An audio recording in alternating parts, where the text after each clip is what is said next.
Bueno, siguiendo con el diagrama interno de un microcontrolador, tenemos la memoria flash con su bus de direcciones y datos, un contador de programa que es el puntero que apunta a la instrucción a ejecutar por el procesador. Básicamente se analiza en este bloque que decodifica la instrucción. Todos los microcontroladores tienen un circuito de timing, es decir, la generación del reloj del sistema. Recordemos que estos son máquinas secuenciales, por lo tanto requieren de flancos que dicten la ejecución de un programa. ¿Está bien? ¿Qué hay que hacer? Después tenemos la memoria RAM con sus datos, bus de datos, bus de direcciones aparte. Unos multiplexores que permiten intercambiar datos desde memoria de programa o memoria de datos. Un FSR que es File Select Register, que es un puntero para direccionamiento indirecto. Ya vamos a explicar un poco qué significa. La ALU, la unidad aritmética y lógica, que uno de los operandos, tiene dos operandos. Uno de los operandos es un registro que llamamos W, registro de trabajo, working, de 8 bits. La ALU informa el resultado de su última operación a un registro de estatus, si fue 0, si hubo acarreo, si está informando de qué es lo que pasó con la última operación, a la última instrucción ejecutada, de manera tal que se puedan tomar decisiones en base a ese resultado. Por ejemplo, si estoy decrementando un contador y llego a 0, un bit Z se me va a poner en 1, indicando que la última operación ejecutada en la ALU fue 0. Entonces, preguntaremos por ese bit, y si es 0 haremos una cosa, y si no es 0 haremos otra cosa. Esa posibilidad de bifurcar, ¿no? Bueno, después tenemos una serie de circuitos especiales, por ejemplo el Power Up Timer. El Power Up Timer es un timer que cuando inicializo el micro, o sea, le doy tensión por primera vez, hay un flip-flop que detecta ese flanco ascendente de la tensión de alimentación, BDD, y en base a eso yo puedo habilitar un timer que puedo decir, bueno, por 20 milisegundos no ejecute ninguna instrucción. ¿Por qué? Porque es un tiempo de inestabilidad. Está arrancando, hay transitorios, entonces puedo disponer de un timer a voluntad, si lo puedo esperar para ejecutar instrucciones o no. También el oscilador tiene un timer, este no es voluntario, que le dice a todos los circuitos, listo, ya estoy oscilando, se puede empezar a trabajar. Un timer de perro guardián, de watchdog, ya vamos a explicar lo que es, pero es algo que un circuito monoestable que está velando por la ejecución de instrucciones en un orden que dispone el programador. Brownout Detector. Brownout Detect es detectar que la tensión de alimentación ha caído por debajo de un nivel para generar un reset. Un reset es iniciar todo de nuevo, ¿no? Y una detección que lo quieren programar el micro. Pensemos que el micro tiene dos estados, un estado operativo y un estado en el cual lo van a programar. Hay que meter el programa en la memoria flash. Entonces va a tener una circuitería especializada para eso. Y la posibilidad de un master clear, que es, de hecho, todos los cuadraditos cruzados con diagonales significan pines externos del procesador. Estos son todos pines externos. En master clear tenemos la posibilidad de resetear el micro. Resetear es inicializar todo de nuevo. Poner el contador de programa a su valor por defecto. No se inicializa nunca la RAM en los microprocesadores por defecto. La RAM sabemos que es una memoria volátil pero que esos flip-flop es como una báscula, toman un nivel lógico aleatorio al inicio de un power-up.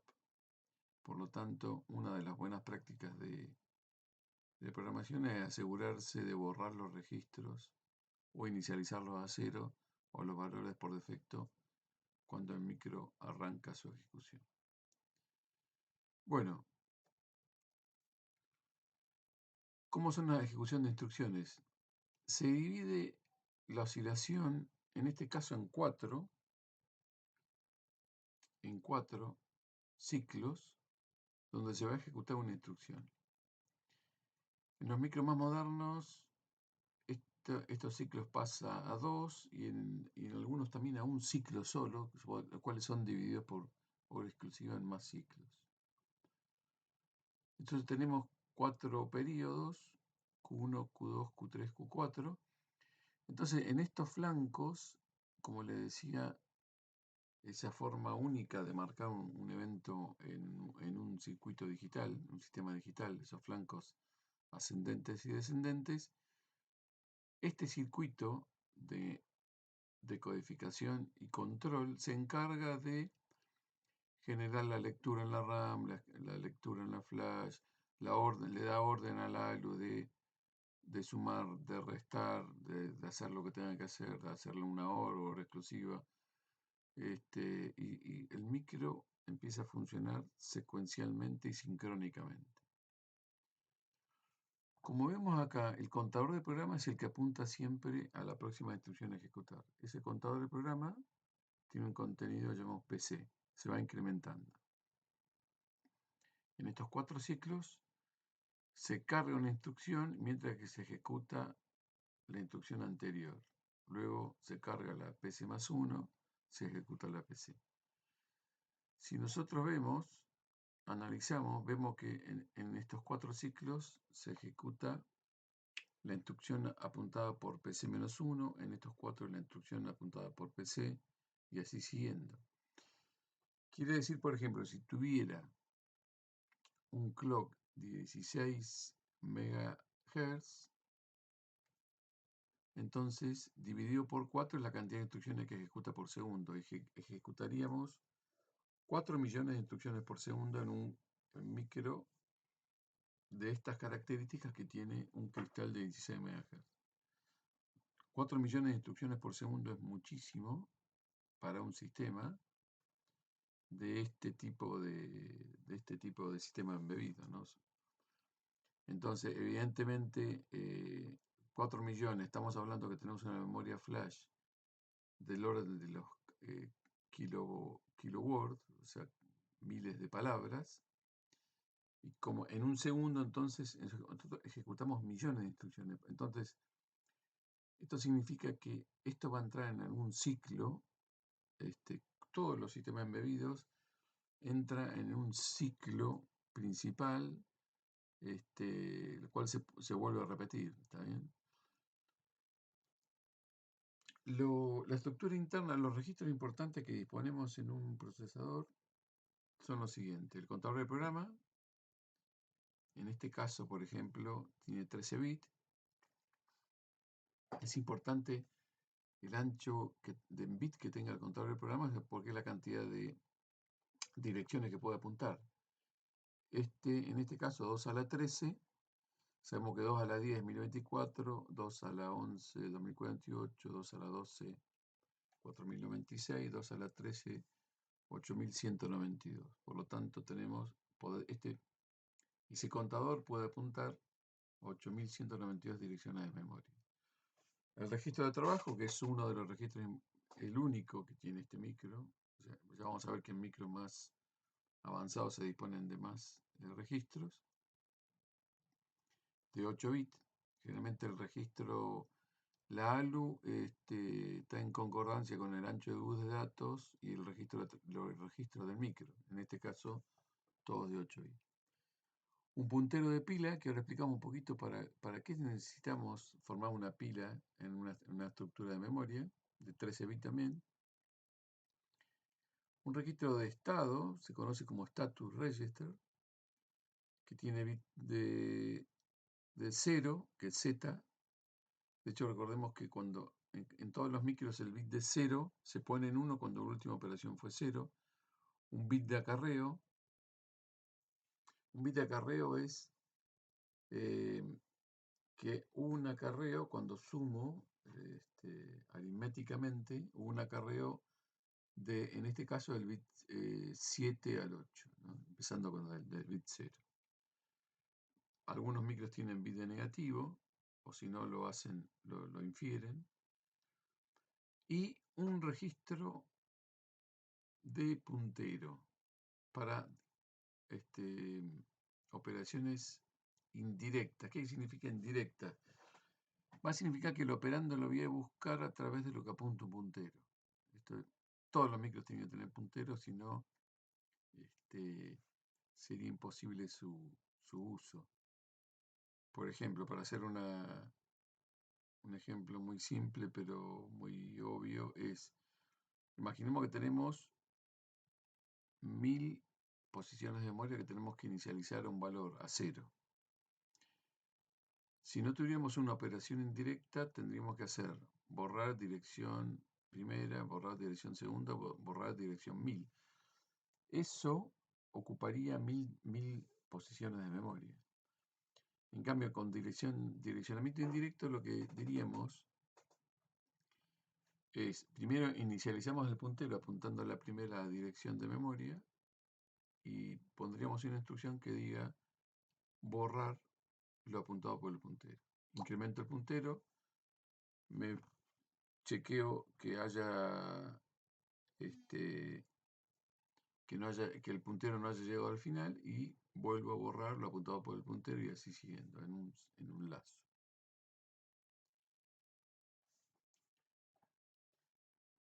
La potencia de los programas en un procesador está dada por la capacidad de alterar el orden de ejecución. La primera forma de alterar la orden de ejecución es una subrutina. Una subrutina es una porción de programa que tiene una función específica que termina con una instrucción de retorno. Retorno significa que el contador de programa, que en este caso, por ejemplo, varía xxx1, que acá se ejecutó call sub 1. La próxima instrucción que tendría que ejecutarse es la apuntada por el contador de programa en esta dirección. Por lo tanto, pero como es call llamado a una subrutina, el procesador tiene que ejecutar la instrucción j más 1 hasta que retorna. ¿Dónde se guarda la dirección de retorno? Se guarda en una estructura que hacemos con una pila, con un puntero de pila. Entonces, cuando encuentro lo que ocurre es que cuando encontramos esta instrucción, la dirección siguiente es guardada en la pila, se incrementa el contador del puntero de pila y se carga el contador del programa con la dirección de sub 1. Cuando se empieza a ejecutar sub 1, hasta que se encuentra una instrucción que dice retornar. Con retornar se decrementa la pila y se carga ese valor en el contador del programa y continúa la ejecución en el contador del programa. Otra forma de alterar es con un goto. Goto es cargar el contador del programa con xx4. Entonces el contador se carga con ese valor. Bien. Otra forma de alterar el orden de ejecución secuencial es el concepto de interrupción. Acá el procesador está ejecutando instrucciones y aparece un pedido de interrupción. ¿Qué es una interrupción? Es un pedido de atención que requiere algún periférico por algún evento, o por ya vamos a ver que también puede ser alguna condición de software, pero en general está asociado a algún evento. Por ejemplo, pulsé una entrada, se generó un flanco y tengo habilitada una interrupción. Entonces me avisa si tengo habilitada una interrupción, se requiere que se ejecute el código asociado a esa interrupción. Para este tipo de condición también funciona el concepto que vimos recién de subrutina, la pila. O sea, estoy ejecutando esta instrucción. Se termina, la dirección siguiente a ejecutar sería la III1, esa es la que se va a borrar en el contador del programa, y se va a una zona de programa que corresponde a la atención de interrupción. Se ejecuta hasta que hay una instrucción específica que es retornar de interrupción. Con retornar de interrupción se carga el contador del programa, se decrementa el contador y se carga con el valor de II1 en este caso. El micro, la dirección de retorno, si bien los dos afectan la pila, hay dos instrucciones distintas para retornar de interrupción y para retornar por subrutina. Ya vamos a ver algunas diferencias. Una de las diferencias, les anticipo, es que este tipo de micro bloquea el pedido de alguna interrupción cuando se está ejecutando el código de interrupción. O sea, este micro de gama media, bloquea que cuando se está ejecutando estas instrucciones se vuelva a generar un pedido de interrupción, salvo que el programador lo habilite, ¿no? O sea, bloquea lo que son interrupciones anidadas que procesadores más avanzados lo permiten. Bueno, ¿cómo es una instrucción en Assembler? En Assembler tenemos un código mnemónico, ¿está bien? Que, por ejemplo, que viene del inglés, que es move, literal, en este caso es una constante, y W es el registro de trabajo. Entonces, en este caso, lo que significa esto es que mover, o sea, llevar una constante al registro W. Y acá está especificado, fíjense, tenemos 4 por 3, 12, 14 bits, ¿no es cierto? 14 bits, que es lo que codifica la instrucción. Entonces, la instrucción teníamos dos campos. Uno que hay que hacer, está codificado en este caso por 1100. Después, esto no importa, y en estos 8 bits es el valor que permite cargar en el registro W. Como son 8 bits, el operando iría de 0 a 255, o sea, de 8 ceros a 8 unos. Bien, entonces, ¿cuánto tarda esto? Un ciclo, o sea, en los micros antiguos, 4 ciclos del reloj o 2 ciclos del reloj. Y es un ejemplo de esto es move, literal W, con 0x5a. 0x es un prefijo que implica que el número que viene es hexadecimal. Después de la instrucción, tendremos en el registro W el 5a. Bien. Otra instrucción típica es move. De hecho, notamos algo importante en los microcontroladores, que la mayor parte del tiempo se están moviendo datos se mueven datos de memoria hacia los registros internos, se procesa, se devuelven, está constantemente, o sea, si uno analiza un programa, el 70% del tiempo se están moviendo datos para procesarlos en la ALU y volverlos a escribir en memoria. Por ejemplo, si tenemos un contador que hay que incrementarlo, lo llevamos a la ALU, le decimos incrementar y lo guardo otra vez en la ALU. Si quiero comparar dos registros, llevo a uno a W, comparo con lo que apunta el otro registro, lo proceso en la ALU y el resultado o decido en base al resultado, lo almaceno. O sea, constantemente una de las operaciones más llevadas a cabo son los movimientos, mover, move. Otro ejemplo de move es move F. En move F, acá en move literal W especificamos una constante. Acá en move F lo que vamos a mover es el contenido de posición de memoria. El contenido de posición de memoria. Esos 14 bits, ¿cómo se codifican?